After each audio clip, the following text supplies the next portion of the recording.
অনেক দিন ধরে ভাবছিলাম স্বামীনারায়ণ মন্দিরে যাব। মন্দিরটার কথা অনেকদিন আগেই শুনেছি, কিন্তু যাবো, যাবো করে আর যাওয়া হয়ে উঠছিল না। তো অবশেষে ঠিক করে ফেললাম যে বেরোবো। তো সবাই মিলে আমরা আম খাওয়া-দাওয়া করে তারপরে বেরিয়ে পড়লাম মন্দিরের উদ্দেশ্যে। মন্দিরটা সকালে ২ ঘন্টার জন্য খোলে, আবার তারপরে ১২টার সময় বন্ধ হয়ে যায়, আবার বিকেলে ৪টের সময় খোলে।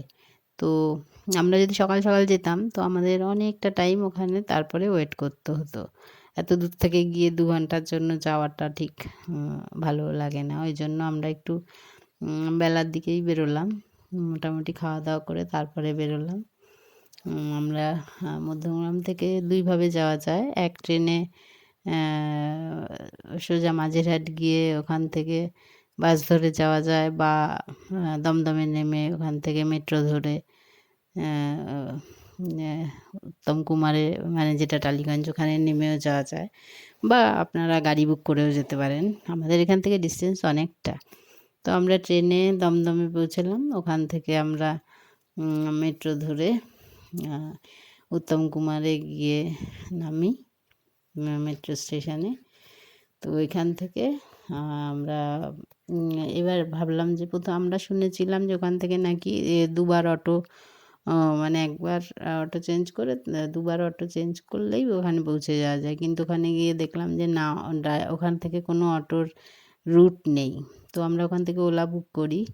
তো ওলা বুক করে অনেক সমস্যা হয়। বুকিং যারাই নেয় তারাই একে অন্যকে ট্রান্সফার করতে থাকে। তো এরকম ৩-৪ বার হয়।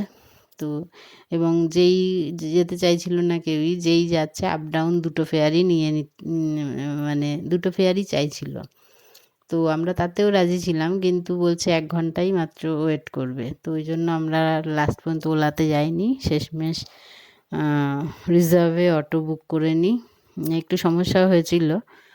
তো যাই হোক, আ অবশেষে আমরা মন্দিরে পৌঁছাই। তো মন্দিরটা বেশ সুন্দর। আ অনেকটা এরিয়া নিয়ে খুবই সুন্দর। আমাদের মোটামুটি আমাদের এই চত্বরে এরকম মন্দির নেই বললেই চলে। তো দেখুন আপনারা, খুব সুন্দর মন্দির। তো রাস্তায় আমাদের আসতে, আসতে যতটা ক্লান্তি ফিল করেছিলাম, তো এই মন্দিরে আসার পর পুরোটাই দূর হয়ে যায়।